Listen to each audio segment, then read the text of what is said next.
En la cruz lo primero vi la luz y las manchas de mi alma yo lavé. Fue allí por fe yo vi a Jesús y siempre feliz con él seré.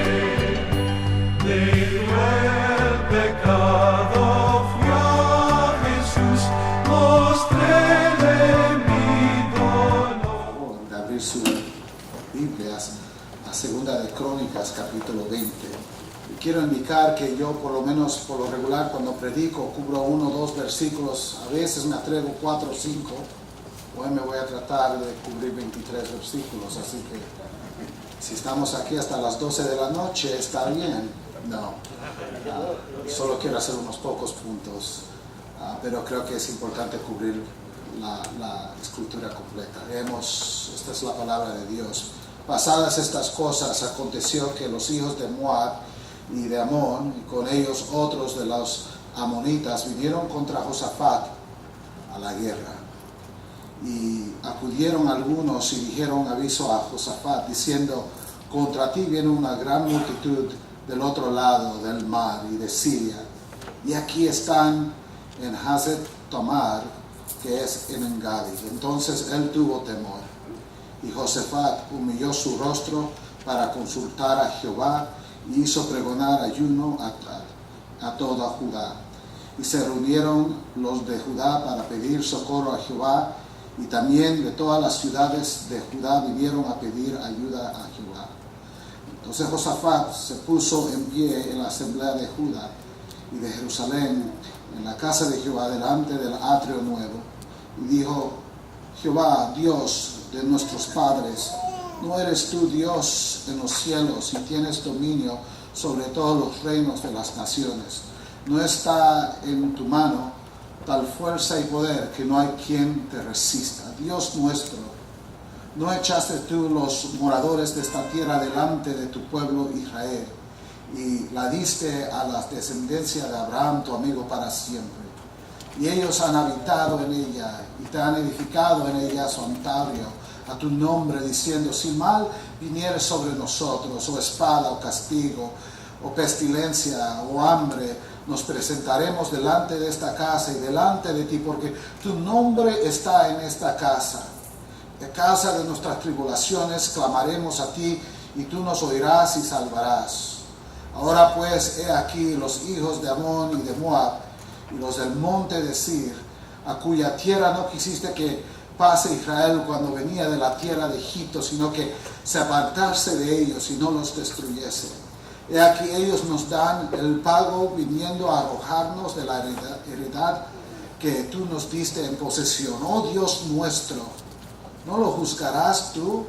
Porque en nosotros no hay fuerza contra tan grande multitud que viene contra nosotros. No sabemos qué hacer, y a ti volvemos nuestros ojos. Toda Judá estaba en pie delante de Jehová, con sus niños y sus mujeres y sus hijos. Y estaba allí Asael, hijo de Zacarías, hijo de Benaía, hijo de Jeiel, hijo de Matanías, levita de los hijos de Asaf, sobre el cual vino el Espíritu de Jehová en medio de la reunión. Y dijo: oíd Judá todo, y vosotros moradores de Jerusalén, y tú, rey Josafat, Jehová os dice así: no temáis ni amedrentáis delante de esta multitud tan grande, porque no es vuestra la guerra, sino de Dios. Mañana descenderéis contra ellos, he aquí que ellos subirán por la cuesta de Cis, y los hallaréis juntos al arroyo antes del desierto de Jurael.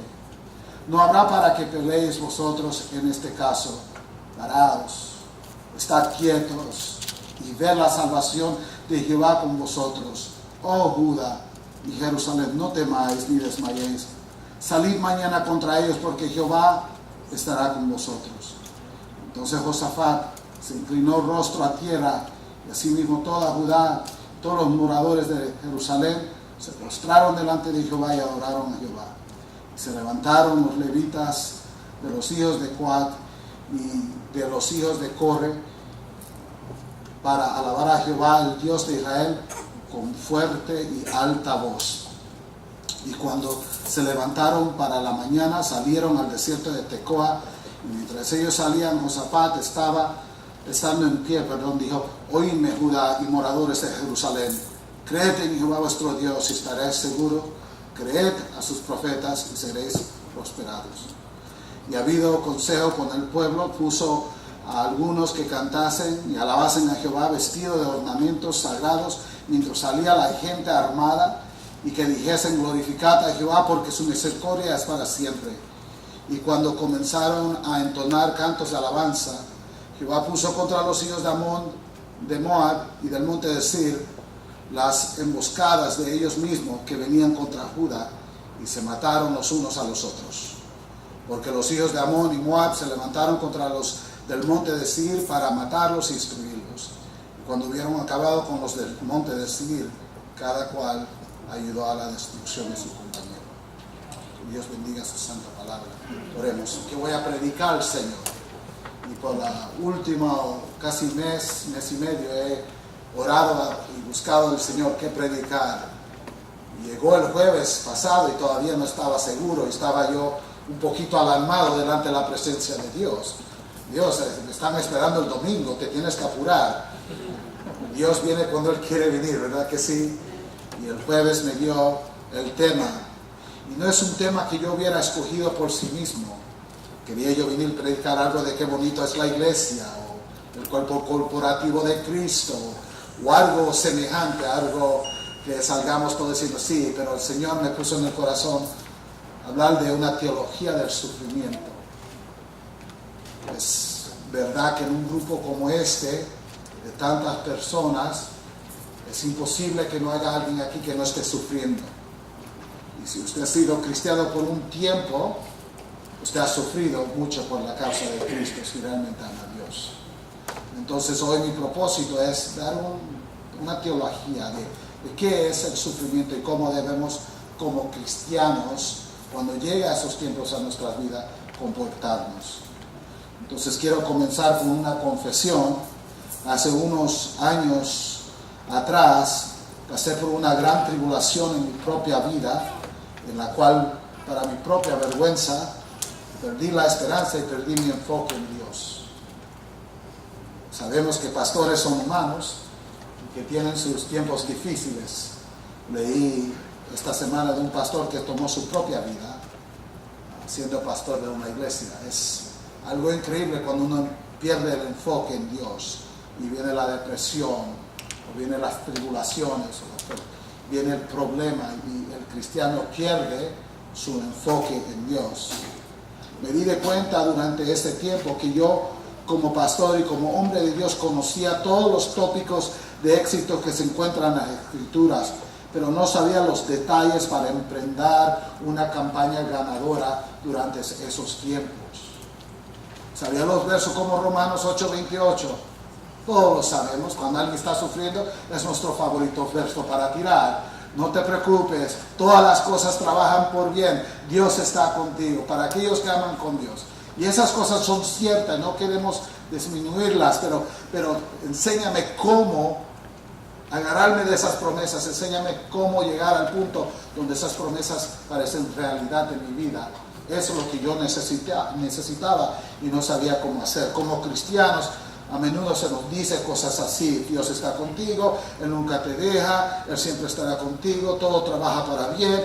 Y yo sí entiendo y realmente sé que esas cosas son verdad, pero todavía estoy en una área en mi vida que está mala y no sé cómo salir de esa área. Sin embargo, aunque estas y otras declaraciones como estas son verdaderas, como cristianos necesitamos instrucción bíblica directa en cuanto a los detalles de triunfar a través de las pruebas.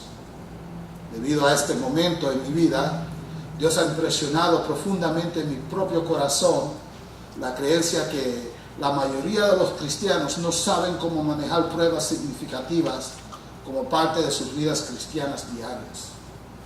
Y es por eso que nos desesperamos cuando vienen las pruebas, cuando viene el problema.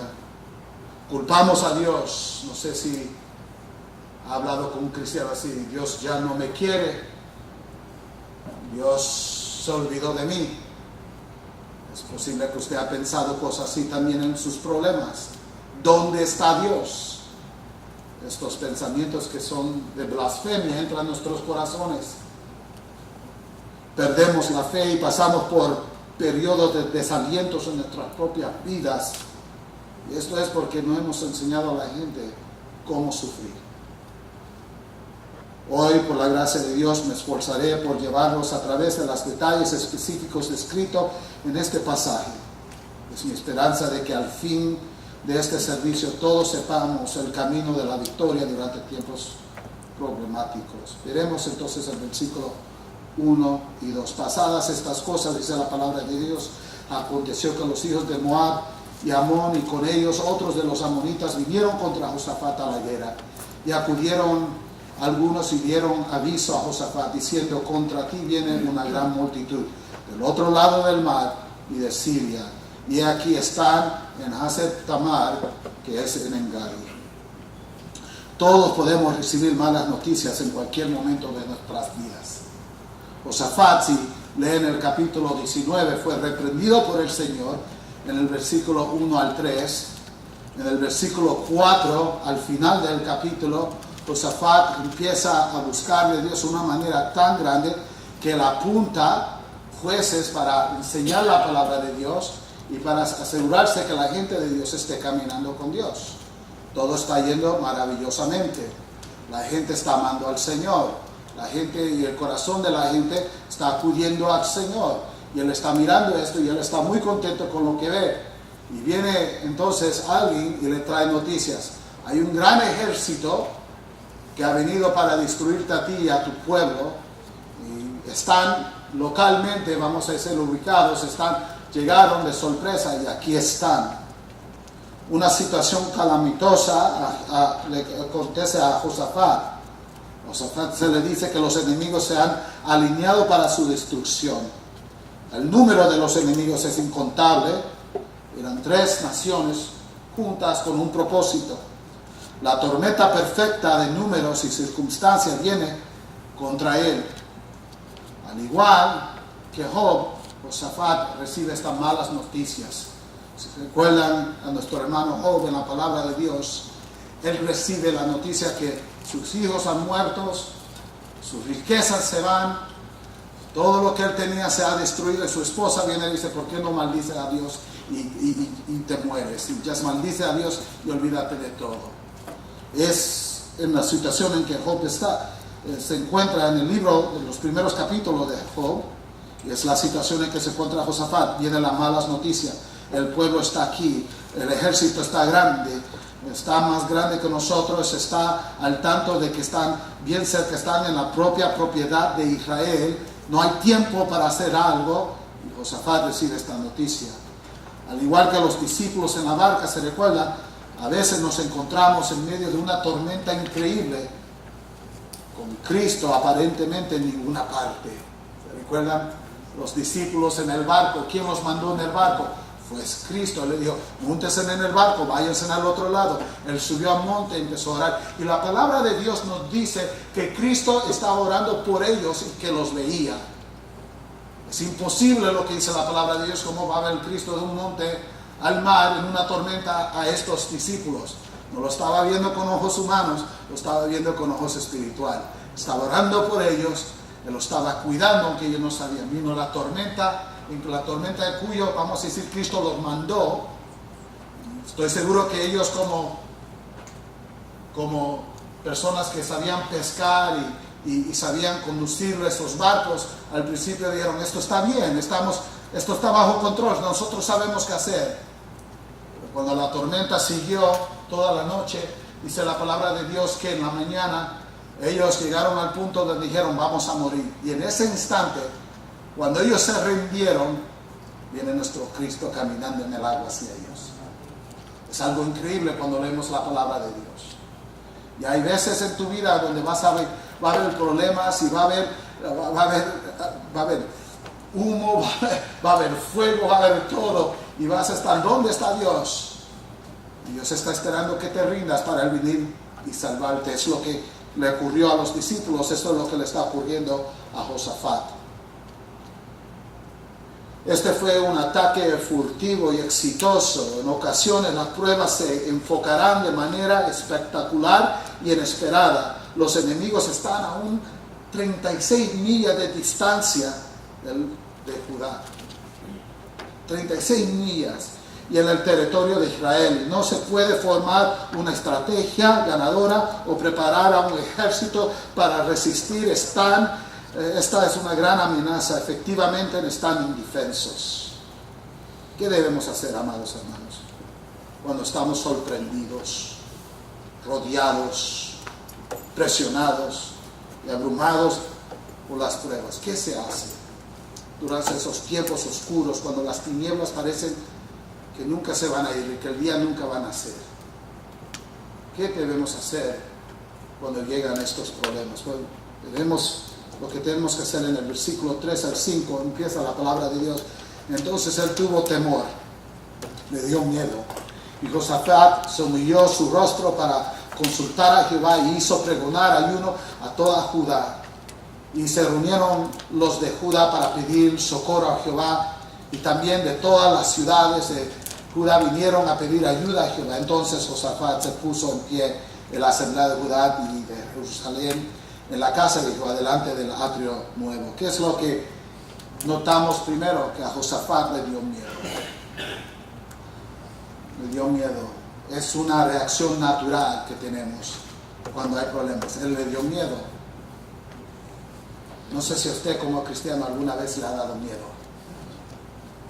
Este miedo es un miedo que a veces es aterrorizante, que nos gana y no podemos movernos. A Josafat le dio miedo.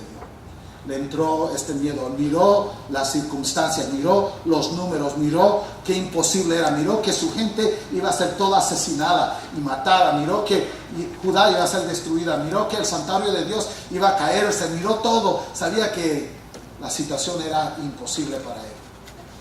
Y le entró miedo. No es un pecado tener miedo, es pecado dejar que el miedo gane sobre la fe. ¿Se recuerdan al siervo Josué en el Viejo Testamento? Dios le dice a él: tú vas a ser el nuevo líder de Israel. Tú vas a ser el que los lleva, lo vas a conducir a la tierra que les prometí.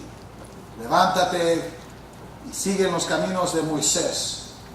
La palabra de Dios nos dice que a Josué le dio miedo. Y en Josué 1:9, un verso que estoy seguro que ustedes han leído muchas veces, dice: mira que te mando, hablando Jehová, que te esfuerces y seas valiente, no temas ni desmayes, porque Jehová tu Dios estará contigo en donde quiera que vayas. Qué bonito verso, ¿verdad? A veces lo cantamos y lo decimos, pero recuérdense la verdad del verso. Jehová le dice: te mando que te esfuerces, te mando que seas valiente, te mando que no te rindas al temor. Josué tenía miedo. El Señor dice: sé que tienes miedo, pero te mando que te esfuerces y te mando que seas valiente. Ese es el primer punto que quiero hablar con ustedes. Cuando vienen los problemas, cuando vienen las tribulaciones a nuestra vida, cuando viene la tormenta, ¿qué debemos de hacer? Primeramente, cuando entra el miedo, esforzarnos y ser ¿qué? Valientes. Recordar que si tengo miedo es natural, pero tengo un Dios que es sobrenatural. Y yo voy a acudirme a Cristo, voy a acudirme a Dios en la tormenta de mi vida. Tenemos como cristianos que superar la gran verdad del miedo por la mayor verdad de la presencia permanente de Dios. Esto llega al punto número 1. ¿Qué es lo que tenemos que hacer? Es un esfuerzo concertado para buscar a Dios. Miren lo que hace Josafat en el versículo 3. Dice la palabra de Dios que Josafat se humilló su rostro para consultar a Jehová y hizo pregonar ayuno a todo Judá. Mire este punto. Tengo 7 puntos para ustedes. El punto número 1 es esfuerzo concertado para buscar a Dios. Observe lo que hizo el rey con el miedo. Debido a que tenía miedo, Josafat se humilló su rostro para consultar a Dios. Eso es esforzarse y ser valiente. Correr hacia Dios. Él corrió hacia Dios, él sintió el miedo, él no sabía lo que hacer y dijo, ¿sabes qué? Voy a venirme y voy a humillarme en la presencia de Dios. No podemos permitir que la reacción natural nos mantenga fuera de nuestro curso espiritual. Debemos fijar nuestros rostros para buscar al Señor en oraciones prolongadas, profundas y significativas. Tenemos que buscar a Dios. Eso es lo que hizo el rey. Él tenía miedo y dijo, voy a correr a Dios. Voy a humillarme, voy a poner mi rostro en la tierra, voy a buscar de Dios. Porque esto es algo tan grande que yo no sé lo que hacer. Voy a correr a Dios. Cuando estés en problemas, corre a Dios. Humilla tu rostro. Pon tu cara en la tierra. Oh Dios, vengo delante de ti. Te necesito. Ese es el punto número 1. El punto número 2, para ustedes si lo están anotando, es lo siguiente: se necesita una separación. Se necesita una separación. Josafat pregonó un ayuno. Se separó de los placeres de este mundo e incluso de los necesarios para dedicarse a buscar la ayuda de Dios. Él se separó de todo. Hay un gran problema. Tengo miedo. Voy a buscar humillarme a Dios. Punto número 1. Punto número 2. Me voy a separar de todo de este mundo y buscar solamente de Dios. Sea en la palabra, sea en oración, sea en llamar a un hermano que ore conmigo. Voy a separarme de todo y voy a buscar de Dios. Esto de separarse en tiempos de problema está por todo lo largo de la palabra de Dios. ¿Se recuerdan Jacobo cuando estaba atascado entre Saúl y Labán? ¿Se recuerdan lo que ocurrió? Él no podía seguir hacia adelante. Su hermano venía para matarlo con 400 hombres. No podía retroceder. Ahí venía su father-in-law, su suegro, gracias. Venía su suegro para matarlo también. Él estaba en el medio, no sabía lo que hacer. ¿Y qué fue lo que hizo? Se separó de sus mujeres, se separó de sus hijos, de su familia, se fue al otro lado y peleó toda la noche con el ángel del Señor. Solo. Él se separó. Cristo en Getsemaní se separó, se llevó a los discípulos a orar, los dejó, se llevó a 3 más adelante, dejó esos 3 y él se fue solo. Y empezó a orar y buscarle a Dios. Se separó de todo, porque sabía que venía una grande prueba contra él. Lloró y sangre le salió con sudor, pero él solo ahí con el Señor, se separó de todo.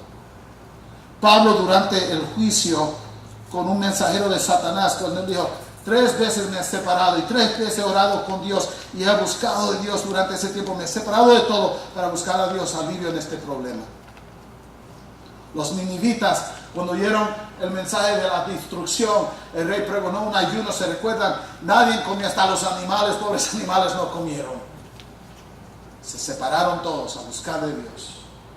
En la palabra de Dios hay ejemplo tras ejemplo. Cuando hay un gran problema, la gente se separa y busca de Dios.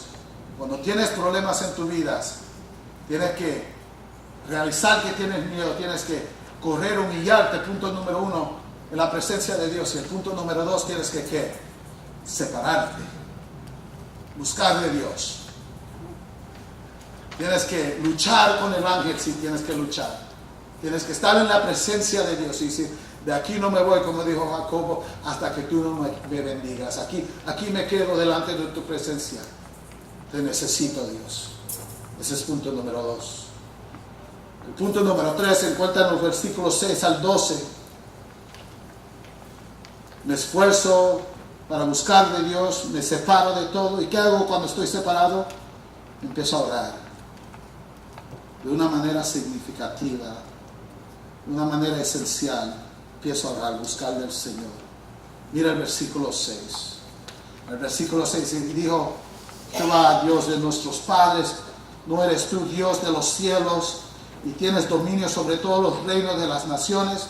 ¿No está en tu mano tal fuerza y poder que no hay quien te resista? Empieza él a orar, buscar de Dios. En la Reina Valera dice que él dice Jehová. En la Biblia de América creo que dice Señor. Creo que es una palabra más correcta. Cuando él dice Señor, en esta oración está realizando que primero él está hablando con el dueño del universo. Él es el Señor, Él es el más alto. Dice Señor, Dios de nuestros padres. Está recordando la fidelidad de Dios, que Dios había amado a sus padres y lo ama a ellos. Se recuerda de la soberanía de Dios. Dice, tú estás sobre los cielos, sobre los reinos. Nadie puede resistirte, tu poder es infinito. Quiero que apunten, que miren, que Él no viene al Señor. Mira, tengo este gran problema y necesitas tú. Cuando Él viene a orar, primeramente Él se recuerda, estoy hablando con el Señor. Cuando Él viene a orar, primeramente viene y dice, has sido tú fiel con nuestros padres. Cuando Él viene a orar, Él dice, tú eres soberano. Se está recordando Él mismo de las cosas, la grandeza de Dios, antes de presentar su problema. En el versículo 7 Él dice, Dios nuestro, no echaste tú los moradores de esta tierra delante de tu pueblo Israel y la diste a la descendencia de Abraham, tu amigo, para siempre. ¿Qué es lo que está haciendo? Él se está recordando de la fidelidad de Dios otra vez en el pasado, la bondad de Dios a Israel a través de la historia de Israel. Él no estaba ahí cuando Dios dio a Israel como posesión a la gente, cuando Él le dio la tierra. Él no estaba ahí. Pero Él se recuerda que Él había leído en la palabra de Dios que Dios había sido fiel desde los siglos a su gente. Y Él viene y se recuerda de los grandes actos de Dios en el medio de la tormenta.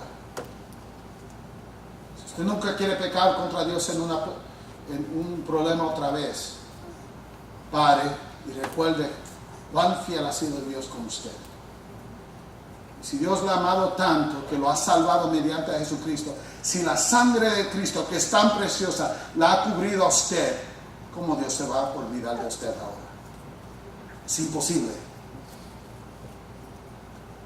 El rebaño de Cristo es de Cristo. Hoy le recordé a la iglesia que pastoró en inglés que las ovejas de Cristo están en la mano de Cristo y Él no pierde a ninguna. La palabra de Dios nos dice aquí claramente que Josafat se recordó que Dios había sido fiel a Israel por siglos de los siglos. Usted tiene que venir a la palabra de Dios y mira, Dios ha sido fiel en el Viejo Testamento, Dios ha sido fiel en el Nuevo Testamento, Dios ha sido fiel con la iglesia, Dios ha sido fiel con la iglesia durante las épocas, Dios ha sido fiel conmigo. ¿Cuántos de nosotros como hermanos y hermanas diremos que Dios ha sido fiel? Él ha sido tan fiel. Y qué rápido nos olvidamos de la fidelidad de Dios cuando tenemos problemas. Es como Israel, si se acuerdan, Dios manda las 10 plagas para destruir a Egipto y los saca con tan poder y tanta gloria. Y cuando llegan al mar y miran que Egipto viene contra ellos, rápidamente se olvidan de las 10 plagas, de la fidelidad de Dios. Nos traíste aquí para morir.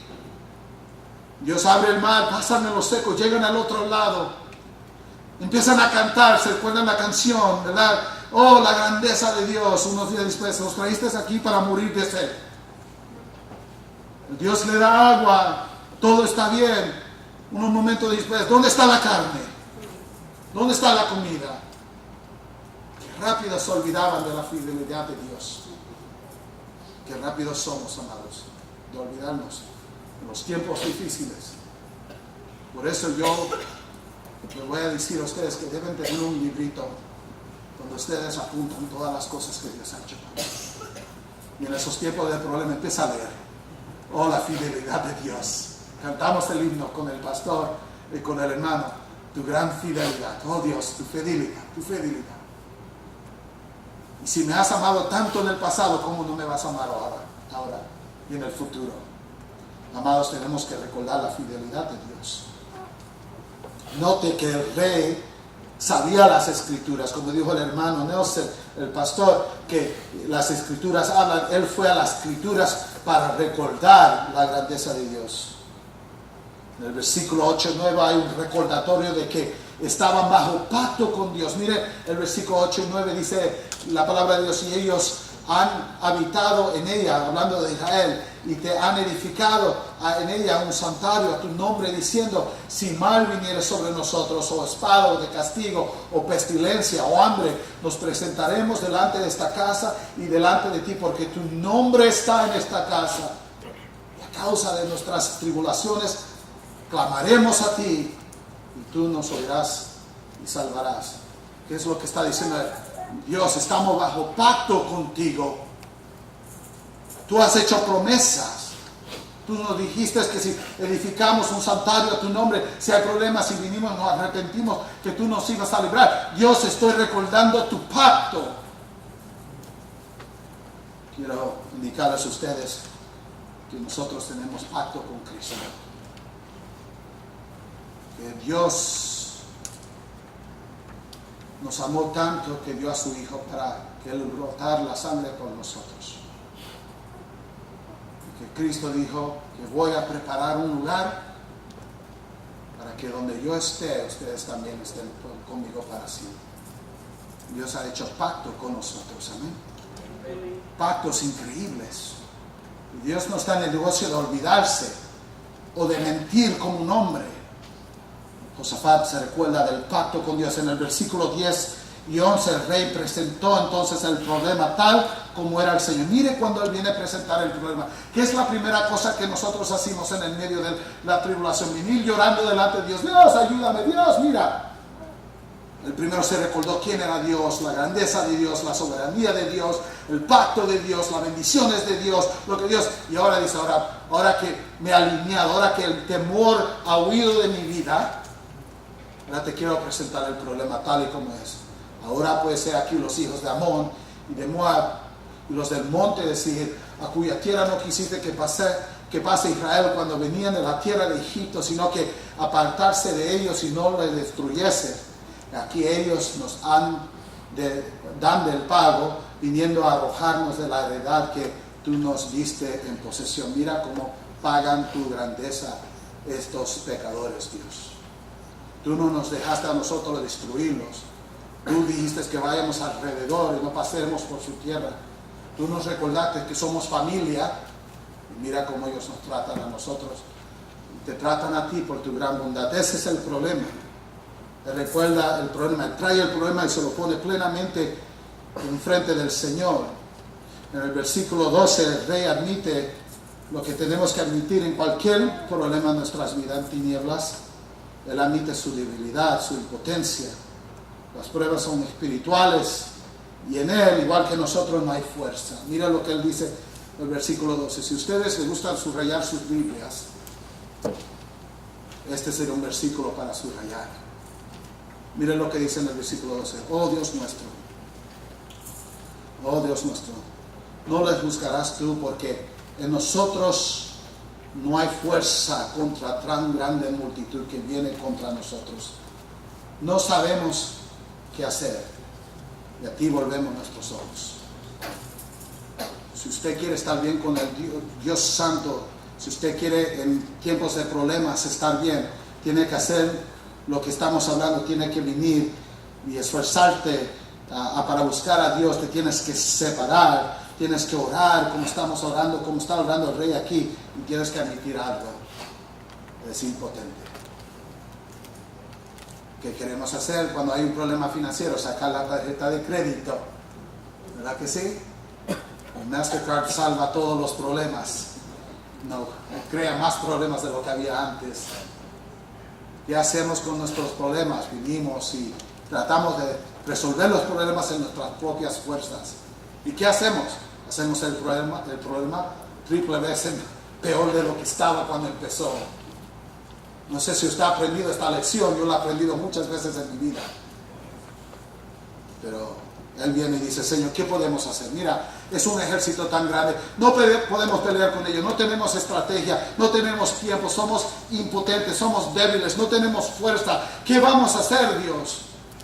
Si tú no haces algo, aquí nos morimos nosotros. Esto es acudir al Señor y recordar lo que somos delante de Él.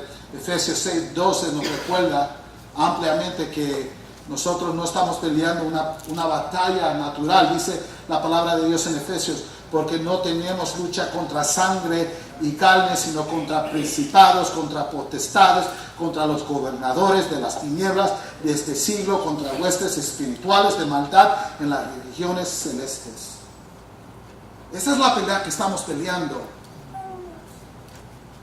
No soy yo contra usted y usted contra mí, estamos peleando una batalla espiritual como cristianos.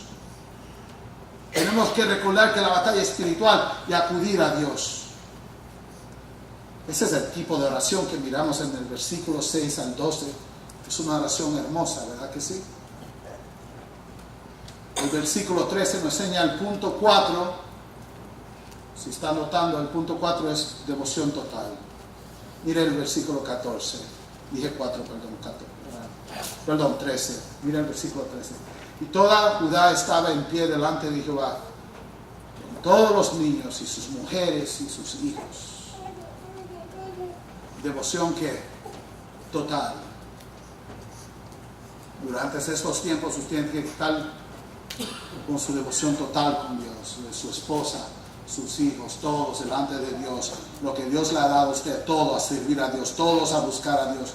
Como Nínive, se recuerda todo, nadie comía, ninguna persona, el más grande al más chico, nadie estaba comiendo, hasta los animales no comieron, nadie. Es una devoción total. Vamos a buscar de Dios completamente. Este es un gran problema, no lo podemos decir, somos débiles, no tenemos la habilidad, no tenemos la fuerza.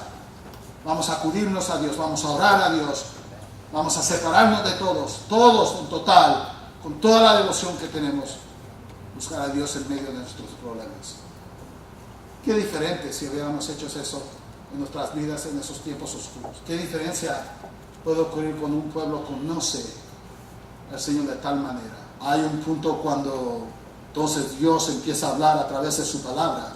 En el versículo 14 y 15 se levantó un profeta, y en el versículo 15 dice: y dijo, oíd Judá todo, y vosotros moradores de Jerusalén, y tú rey Josafat, Jehová os dice así: no temáis delante de esta multitud tan grande, porque no es vuestra la guerra sino de Dios. Cuando usted se separa, cuando usted ora, cuando usted se esfuerza a buscar de Dios y empieza a buscar de Dios mediante la oración y la palabra de Dios, Dios va a hablar por la palabra. Eso es lo que el pastor nos estaba diciendo, ¿verdad que sí? Es mediante la palabra de Dios que Dios habla a su pueblo. No va a haber voces, Dios habla finalmente por su palabra. Dios te va a hablar por la palabra, te va a decir lo que tienes que hacer. Entonces tienes que tener la fe de ponerlo en práctica, lo que Dios te diga que hagas. Mira, las instrucciones de Dios a veces no tienen sentido. Si se acuerdan, a Josué le dijo: marcha alrededor de la ciudad estos 7 días, y al último vas a sonar las trompetas, y si se van a caer las paredes, y uno piensa, el ingeniero en el grupo dice: espérate, paredes no se caen porque nosotros tocamos una trompeta. Pero Dios habló. Deber de nosotros es hacer, no preguntar, no tener un pero delante de Dios, pero, como nuestros hijos a veces, ¿verdad? Voy a decir: Dios, lo que tú digas es lo que yo voy a hacer. Imagínense esta palabra, no tengan miedo, esta batalla no es suya, es de Dios. Y él continúa en el versículo 16 y 17, dice: no van a tener que pelear, esto Dios lo va a resolver, ellos no va a haber ningún problema, mañana van a ver la liberación de Dios y no van a tener que usar ninguna arma. Y eso uno está pensando: espérate, esto no se oye bien, así no se pelea una guerra, una batalla. Pero Dios ha hablado, es nuestro deber escuchar. Qué bonita palabra le dice el profeta: la batalla no es tuya. Oye, ¿cuántas veces se nos olvida eso, hermanos? Díganlo conmigo: la batalla no es mía. Díganlo: la batalla no es mía. O que recordarse eso cada vez que empieza un problema, ¿verdad? Dios, la batalla no es mía. Esto es una batalla espiritual. ¿Qué poder tengo yo? ¿Qué fuerza tengo yo? Soy débil, no tengo la habilidad. Tengo que acudirme a ti, Dios. Tengo que venir a ti. Es lo que tenemos que hacer como cristianos. El punto número 5 para ustedes se encuentra en el versículo 16 al 17. es la obediencia a la palabra revelada de Dios, la obediencia en total. Lo que Dios dice es verdad y debemos seguirlo cuidadosamente al pie de la letra. Mira lo que dice el versículo 16 y 17. Entonces Jehová dice, despertó contra Joram la ira de los filisteos.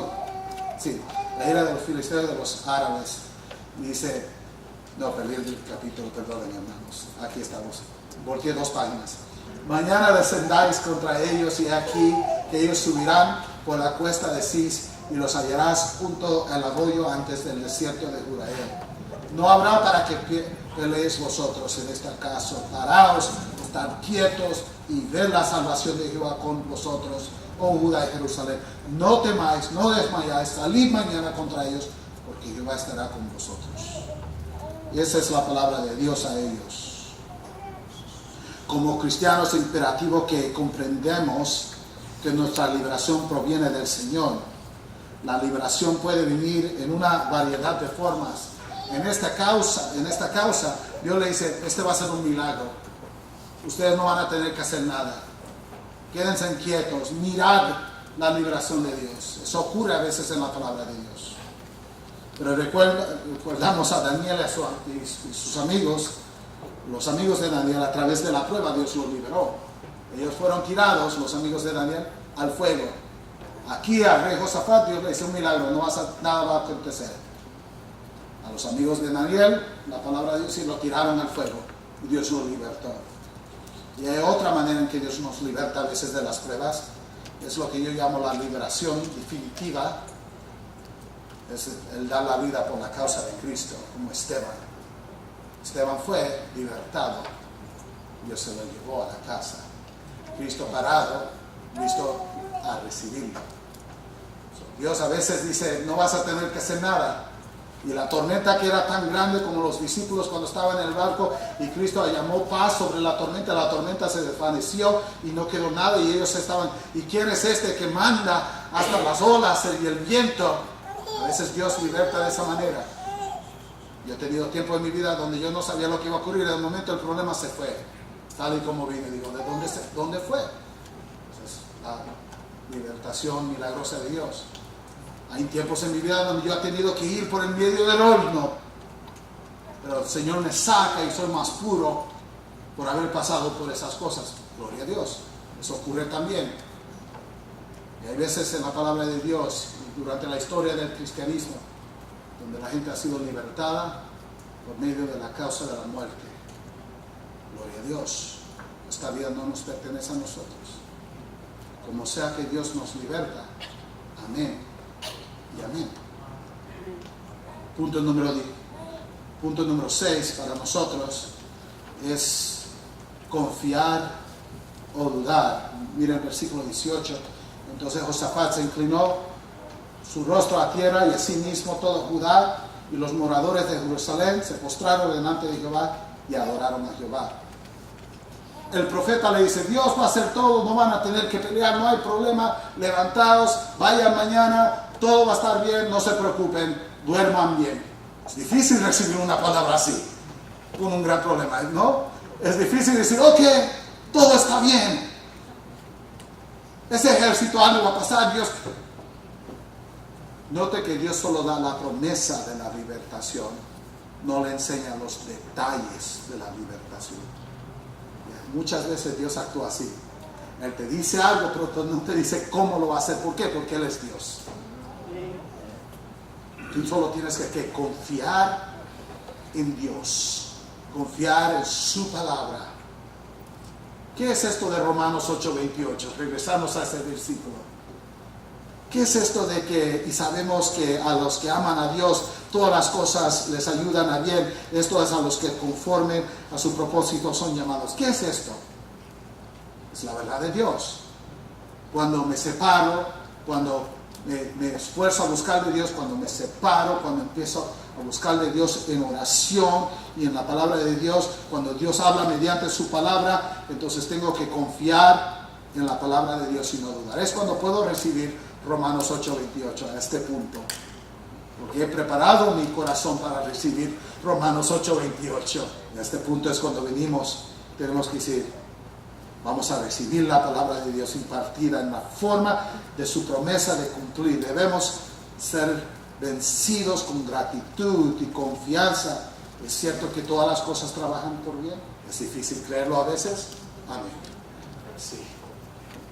Pero como miramos en el Viejo Testamento, como miramos en la palabra de Dios, ¿cuántas veces miramos que algo terrible fue cambiado por Dios? Algo para grandeza y gloria a su nombre. Amén. Y si Dios es el mismo ayer y hoy y para siempre, sabemos que podemos confiar en Él. Amén. Ese es el punto número 6. Este punto tengo la oportunidad de ahora confiar o dudar la palabra. Escogemos mejor a confiar. Y el punto número 7 y el último punto que quiero hablar con ustedes es adoración con voces muy altas. Cuando viene la prueba, cuando entra el miedo, cuando no sé cómo lo que va a ocurrir y me esfuerzo para buscar a Dios, me separo de todo, empiezo a orar y buscar a Dios en su palabra, cuando me traigo la devoción total, cuando traigo obediencia a la palabra de Dios revelada, cuando empiezo a confiar en la palabra de Dios, entonces lo que va a salir de mi corazón es adoración a Dios. Imagínense, el pueblo aquí empieza a adorar a Dios y todavía no son libertados. Ellos van a la batalla cantando la canción de victoria sin tener la victoria, sin verla. Qué bonito cuando el pueblo de Dios confía en Dios. Amén. Qué hermoso es cuando podemos en el medio de las tinieblas levantar una voz alta a Dios y clamar que eres un Dios grande y poderoso y misericordioso. Amados, eso es algo increíble. Versículo 19 dice: y se levantaron los levitas de los hijos de Coat y los hijos de Core para alabar a Jehová, al Dios de Israel, con fuerte y alta voz. Dios le dijo: estoy con ustedes. Ellos dijeron: es suficiente. No dijeron: pero Dios, ¿cómo vas a obrar? ¿Cómo va a hacer esto? ¿Cuáles son los detalles de la victoria? Ellos dijeron: Dios ha hablado, así es, vamos a adorarlo. Amados, esta es una cosa hermosa. Este es un signo grande de la fe en Dios. Es lo mismo que Pablo hizo en Hechos capítulo 16, versículo 24 al 25. Ustedes saben la historia. Pablo empieza a predicar, una endemoniada empieza a clamar: estos hombres están diciéndole a ustedes las cosas que son verdad. Pablo se ofende con ella porque sabe que ella se está tratando a pegar a la verdad para cuando él se vaya, para destruir la fe de la gente que está viniendo a Cristo.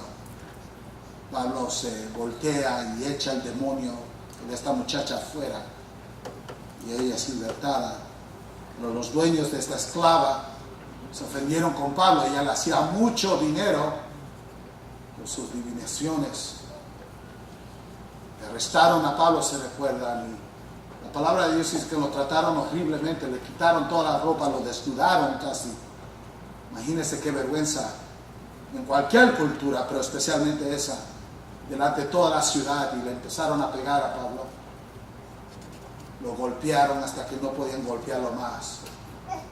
Y lo tiraron en una prisión y lo ataron. Y esa es la gracia que le dan a Pablo por libertar un alma. ¿Qué hace Pablo en medio de estas tinieblas? En una cárcel asquerosa, romana, anciana. Imagínense cómo eran las cárceles de esos días. No es como las que tengo hoy con aire acondicionado. Tan fea como estén hoy, no pueden ser más feas de lo que estaban en ese tiempo. Y Pablo, en medio de esa oscuridad, lo echaron, dice la palabra de Dios, el cual, cuando recibieron a Pablo, recibido este mandato, el carcelero los metió en el calabozo de más adentro, donde no llegaba ninguna luz. Y les aseguró los pies en el cepo, lo ataron. Pero a medianoche, orando, separado, esforzándose a buscar a Dios, sabiendo que Dios es un Dios de fidelidad, las cosas que hemos hablado, Pablo poniéndolo en acción, dice la palabra de Dios. Pero a medianoche, orando, Pablo y Silas, cantaban himnos a Dios y los presos los oían. Poderosa es la palabra de Dios. Qué increíble es la palabra de Dios. Hombres, el cuerpo le dolía, habían sido avergonzados, tirados en la peor parte de la prisión, los tratan horriblemente, y en medio de la tribulación, en medio de las tinieblas, no oímos a Pablo decir: Dios, ¿dónde estás? ¿Por qué ya no me quieres? ¿Por qué te olvidaste de mí? Vamos a orar. Y creo, y esta es una creencia, no la tomen como hecho, pero es una creencia, gracias. Yo creo que la oración era una oración de gratitud por la liberación de la muchachita. Esa es mi creencia. ¿Y qué sale de Pablo? Cantar. En el medio de las tinieblas, ¿qué hace Pablo? Cantar. ¿Cantar qué? Himnos. ¿Himnos de qué? De gloria. ¿Himnos a quién? A Dios. Recordándose por medio del cántico de la grandeza de Dios. ¿Qué hace Pablo? Alabar a Dios. Dios no le dijo: te voy a sacar. Dios no le dio ninguna promesa de libertación. Dios no le dio detalles de ninguna manera. Pablo, lo que él sabe es que está arrestado y que mañana va a estar arrestado también. Pablo empieza a alabar a Dios. ¿Cuándo fue la última vez que usted levantó manos santas a alabar a Dios en medio de la... ¿Qué es más fácil? ¿Alabar a Dios durante esos tiempos? ¿O empezar a dudar y a rezongar contra Dios? Pensamientos blasfemos contra Dios. Amados, yo quiero que la próxima vez que usted está yendo por un problema, o si está yendo por un problema hoy, ustedes recuerden este día: tengo que levantar manos santas, tengo que separarme, tengo que esforzarme a buscar a Dios, tengo que orar, tengo que recordarme de la soberanía de Dios, tengo que recordarme de la fidelidad de Dios, tengo que tener una devoción total, tengo que creer en la palabra de Dios, tengo que no dudar a Dios. Tengo que recibir Romanos 8:28. Tengo que cantar. Cantar en medio de las tinieblas es una gran señal a los no creyentes. ¿Qué dice la palabra de Dios en Hechos? Y los presos les oían. Los presos: ¿qué están pasando con estos locos? ¿Por qué pueden cantarle a Dios y dar gracias a Dios en medio de esta situación? Y los cánticos seguían, y los cánticos seguían. Y cuando vino el temblor, ustedes saben el resto de la historia. Todas las puertas fueron ¿qué? Abiertas. Y cuando el carcelero miró que todas las puertas estaban abiertas, dijo: todos se escaparon. ¿Quién nos iba a correr? Una cárcel romana. Algunos de ellos sí iban a morir, estaban bajo pena de muerte. ¿Cómo que no iban a correr? El razonamiento de él estaba correcto. Todos corrieron. Me van a matar mañana por perder todos estos prisioneros. Agarra su espada y iba a brincar encima de ella. Pero oyó la voz de Pablo: no te hagas daño. ¿Y qué dice Pablo? Todos estamos aquí. ¿Qué ocurrió en los corazones de esos prisioneros que no corrieron? Quedaron para oír la palabra predicada. Porque Dios estaba trabajando en sus vidas. ¿Por qué? Porque alguien en medio del sufrimiento levantó manos santas al Señor y empezó a alabar a Dios. ¿Usted quiere ser un buen testigo en este mundo? Alabar a Dios en medio de los problemas. Cuando todo está bien, todo está bien. Pero cuando todo está mal, puedes levantar manos a Dios y decir: pero Dios todavía es grande. Eso es un gran testimonio a este mundo. Esto es algo increíble. Cuando los ancianos de la iglesia nos estaban matando, si ellos estaban adorando a Dios, se estaban convirtiendo en los que lo estaban matando porque miraban en ellos algo increíble. Amados, seamos del mismo corazón. Quiero leerle una cita que encontré. Ustedes saben quién es Martín Lutero, el gran reformador cristiano Martín Lutero. De hecho, una vez pasó 3 días en una depresión negra por algo que había salido mal. Al tercer día su esposa bajó las escaleras vestida de luto. ¿Quién está muerto?, le preguntó su esposo. Ella le contestó: Dios. Lutero la arrepintió diciendo: ¿qué quieres decir con que Dios está muerto? Dios no puede morir. Bien, respondió ella. Por la forma en que estás actuando, yo creía que se había muerto.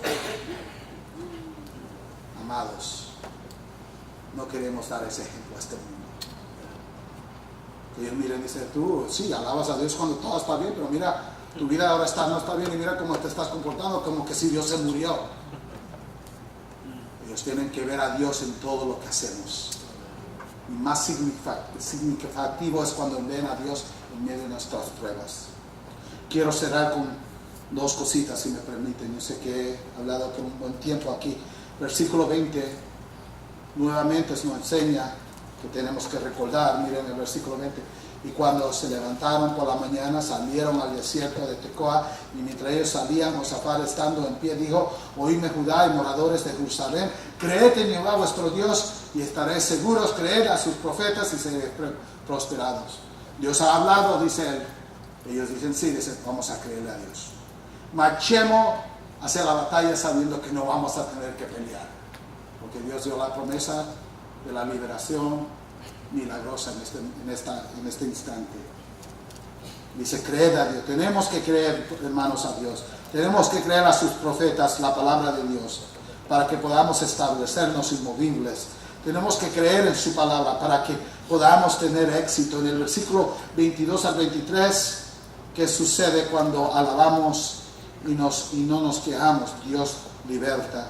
En esos versículos miramos que los países se levantaron unos contra los otros, 2 contra 1 para matarlos, y después que mataron al tercer país, el uno contra el otro, hasta que todos se murieron y no quedó ninguno vivo.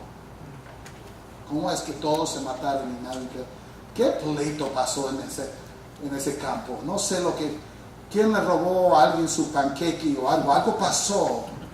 Algo pasó en que alguien empezó a pelear con el otro y el otro, ¿dónde está mi tocino? No sé lo que ocurrió, pero algo ocurrió. Empezó a discutir y a pelear, y unos se empujaron a los otros, unos se alinearon con otros, vamos a matarlos, o mataron, no los necesitamos. Y cuando terminaron, mira lo que bueno, cómo los matamos nosotros, no, fuimos nosotros, se pelearon ellos mismos y se mataron unos a los otros. Y cuando llega a Israel, ninguno, pero ninguno, qué cosa más increíble, ¿verdad? Que ver, ninguno vivo. ¿Qué le dijo Dios? Está quieto, levantaos, mirad, ustedes no van a tener que pelear en esta. ¿Por qué? Porque quiero que sepan quién soy yo. A veces ocurre así, a veces vamos a ir por el horno, a veces vamos a tener que morir, pero en todo Dios nos quiere liberar. Amados hermanos, el Señor obra la liberación en su tiempo y en su método. El deber de nosotros es esperar en Él y levantar santas manos.